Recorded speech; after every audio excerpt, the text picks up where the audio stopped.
There are three sites that we're talking about as options for the Vikings. One is very familiar. Downtown East includes the current Metrodome site. It includes a dramatic remake of that facility. That is the least expensive of the sites by about $300 million. It is all in the public hands.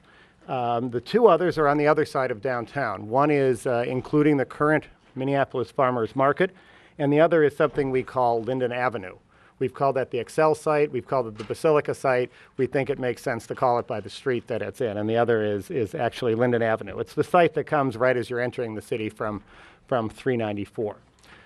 We are offering all three sites because we believe that it's important to have as many options on the table as possible and to have the Vikings be able to help choose which of those ultimately make the most sense for them. First off, the question about whether to use gambling proceeds or not is not one that's going to be decided in Minneapolis. It'll be decided here. As you know from many months ago, my preferred option on funding this is a sales tax. And we offer one that we believe also, coupled with property tax relief in Minneapolis, could get the support we have. I would be able to personally support the idea of casino revenue if it was tied to support for Indian people in the city of Minneapolis and tied to other community benefits. If that discussion comes forward from the state capitol, we believe we can get that support locally. But the state debate about gambling is one that's for the state capitol.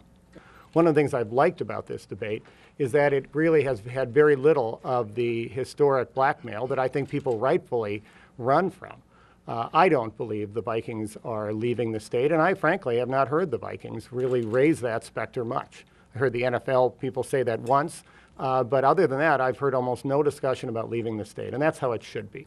We should have a rational discussion about the most practical way to solve an issue that's been out there for many, many years. And that practical discussion requires somebody in a position like mine to come forward with three very practical solutions that can all get done. None of them will be easy. All of them will have controversy, and none of them is exactly going to be a path to re-election for any politician.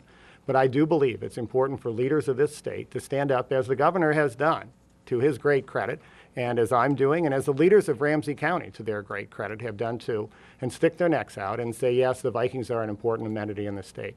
I don't consider that blackmail. I do consider that a choice.